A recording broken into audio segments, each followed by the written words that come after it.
सालों की जद्दोजहद, मेहनत, मशक्कत और इन सब के बाद बीजेपी की सरकार आखिरकार देश में, और बीजेपी की सरकार अगर आई है तो फिर सबों ने अपनी तरफ से कुछ न कुछ किया है, और आडवाणी का नाम सबसे आगे अगर है तो उसमें गलत भी कुछ नहीं, लेकिन उनकी वरिष्ठता ने उन्हें अभी तक इस सरकार में कोई जगह नहीं दिलवाई है और समस्या लगातार बढ़ रही है। पहले कहा गया स्पीकर बन सकते हैं, स्पीकर सुमित्रा महाजन बन गई।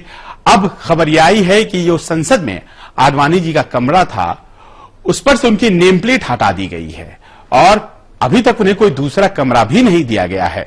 पहले वो एनडीए चेयरमैन की हैसियत से वो कमरा उनके पास हुआ करता था, बीजेपी पार्लियामेंट्री पार्टी के चेयरमैन भी थे, लेकिन अब कमरा नहीं है, नेम प्लेट हट गया है। और इसके पहले आपको यह भी बताया कि जब लालकृष्ण आडवाणी सदन में पहुंचे तो उन्होंने नरेंद्र मोदी, चूंकि प्रधानमंत्री है, अगली पंक्ति में बैठते हैं, तो उनके साथ बैठने से उन्होंने मना कर दिया और वो चाहते थे कि वो दूसरी पंक्ति में बैठें क्योंकि प्रधानमंत्री पहली पंक्ति में है और उनके बगल में सिर्फ और सिर्फ मंत्री बैठते हैं। लेकिन parliamentary affairs minister Venkaiah Naidu ने कहा कि नहीं, आपको आगे ही बैठना है और अगली पंक्ति में ही उन्हें बैठने को कहा, लेकिन आडवाणी ने सिर हिलाकर इनकार कर दिया। और जिस तरह से लालकृष्ण आडवाणी की वरिष्ठता उनके काम नहीं आ रही है वो भी अपने आप में आश्चर्य की बात है।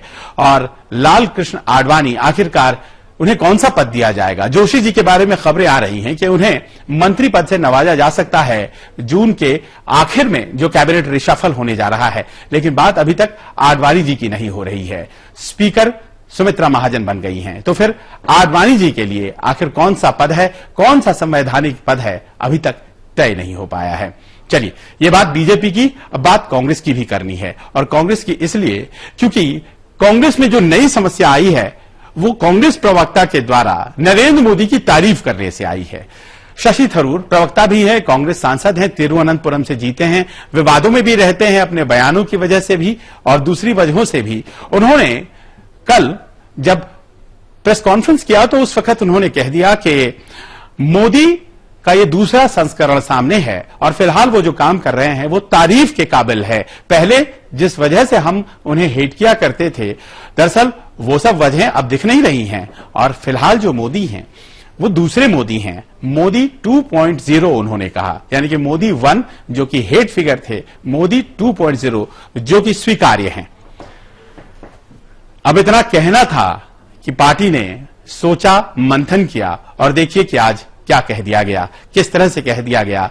यह कह दिया गया कि शशि थरूर ने इस मुद्रा में अगर मोदी की तारीफ कर दी थी तो ये पार्टी के मंच से बोल रहे थे, लेकिन उनका बयान निजी था, अपना था। पार्टी ने यह कहकर उनके बयान से किनारा कर लिया।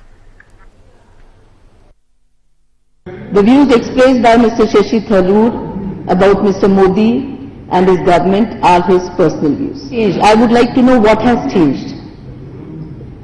Has anything changed? I just gave you an example. बहुत हुआ महिलाओं पे नारी परवार, अब की बार मोदी सरकार, क्या नारी सुरक्षित हो गई?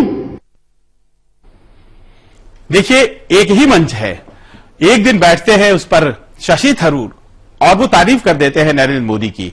ये दूसरे मोदी हैं, काम कर रहे हैं और हमें तब तक उनका विरोध नहीं करना है जब तक विरोध की वजह नहीं हो, हम नजर रखेंगे। वहीं दूसरी तरफ दूसरी प्रवक्ता, उनकी सहयोगी शोभा ओझा आती हैं और वो ये कहती हैं कि थरूर साहब की राय उनकी अपनी राय है, पार्टी इसे नहीं मानती है, और सवाल भी करती हैं कि आखिरकार बदला क्या है।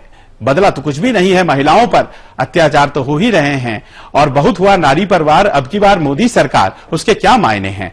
यानी कि मोदी को लेकर पार्टी में ही विभेद हो गया है, या फिर शशि थरूर ने अगर तारीफ की है तो उसके भी कुछ खास मायने हैं। आने वाले दिनों में पता चलेगा, क्योंकि शशि थरूर फिर से विवाद में आ गए हैं। चलिए, अब क्या बदला है ये सवाल अगर कर रही हैं शोभा ओझा, तो फिर वो बात हो सकता है कि कांग्रेस कर रही हो, लेकिन पाकिस्तान का मिजाज थोड़ा बदला है, ये कहा जा सकता है। पाकिस्तान के प्रधानमंत्री नवाज शरीफ पिछले दिनों भारत आए, मुलाकात गर्मजोशी के साथ नरेंद्र मोदी के साथ हुई और नरेंद्र मोदी ने नवाज शरीफ की मां के लिए भेजी एक साड़ी, और ये जो साड़ी भेजी गई थी प्रधानमंत्री के द्वारा वो नवाज शरीफ की मां तक पहुंच गई है और इस गिफ्ट को पाकर प्रधानमंत्री की मां के चेहरे पर खुशी की लकीरें हैं। तो प्रधानमंत्री मोदी ने भी नवाज का ट्वीट करके शुक्रिया अदा किया है। देखिए, संबंधों में जिस तरह से बदलाव आ रहा है वो काबिले गौर। और एक साड़ी भेजी गई और वो जो साड़ी भेजा गया उसको लेकर किस तरह से उसका एक फायदा हुआ है और कूटनीति में इस फायदे को आने वाले दिनों में क्या हम देख पाएंगे।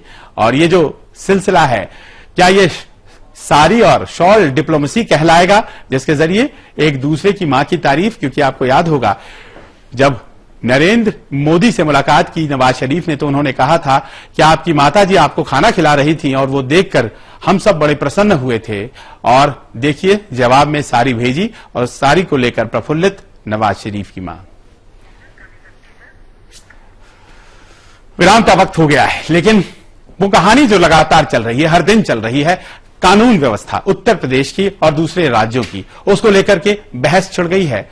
और बाबूलाल गौर जो कि गृह मंत्री हैं मध्य प्रदेश के, उन्होंने कुछ ऐसा बयान दे दिया है जिस पर बवाल छिड़ गया है। कांग्रेस ने भी प्रतिक्रिया दिया। आपको बताते एक विराम लेने के बाद।